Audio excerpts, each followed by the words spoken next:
Hi, my name is Camilla Bendiksen. I'm a researcher here at Pentabase, and I'm one of the inventors of our EpiDirect technology. The EpiDirect technology uses intercalating pseudonucleotides, called in short just IPN molecules, in a special primer design, which we call an EpiPrimer. An EpiPrimer consists of 3 parts. The green part here is called the anchor sequence, and the anchor sequence is the part of the EpiPrimer with the IPN molecules. And we have explored that the IPN molecules have a high affinity for methylated cytosines. So when we have methylated cytosines in our targeted DNA, the anchor sequence of the EpiPrimer will make a strong anneal. After the anchor sequence, we have the loop sequence, and I'll get back to that. The loop sequence is followed by the starter sequence, and the starter sequence is just a very short piece of DNA, so it cannot bind if it doesn't have support from the anchor sequence. So when the anchor sequence binds, the starter sequence will bind, and we can have elongation of the DNA. When we then move to the next PCR cycle, cycle 2, all of the EpiPrimer is in the amplicon.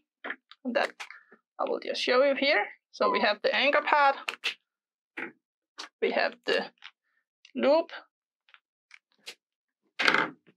and we have the starter,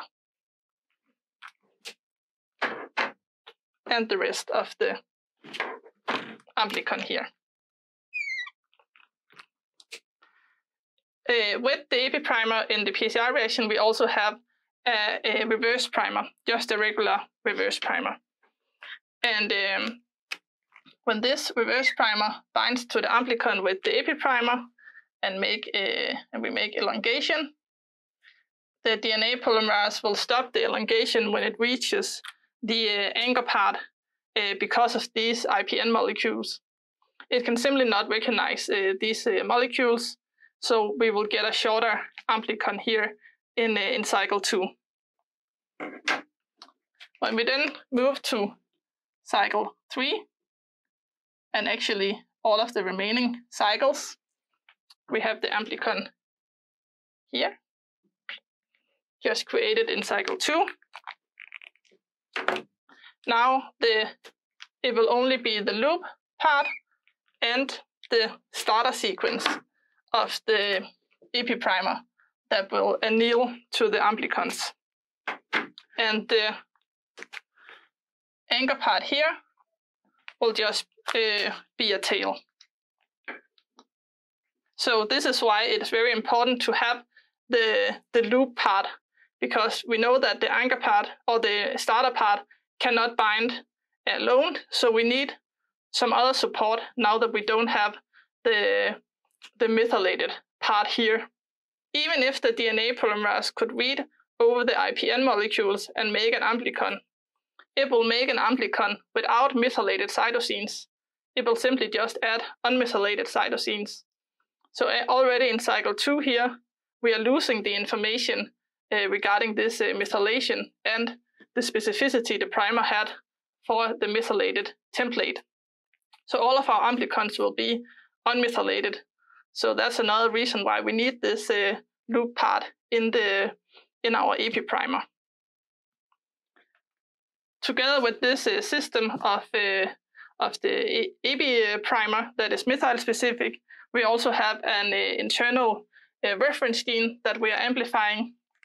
And this internal reference gene is independent of DNA methylation. And we use this to determine how much DNA have we put into the PCR reaction. When we have a highly methylated DNA, we will have a CT of the methyl-specific assay that is very close to the CT of the reference assay, and thereby a very small delta CT. If we did not have these methylation in our target DNA, the anchor part will not make a strong anneal because it has a high affinity towards the methylated cytosines. And thereby we cannot make an effective PCR because the starter sequence needs the support from the anchor sequence in order to make this effective amplification. So up here we had methylated DNA, and here we have unmethylated DNA. And our reference curve, it will be the same.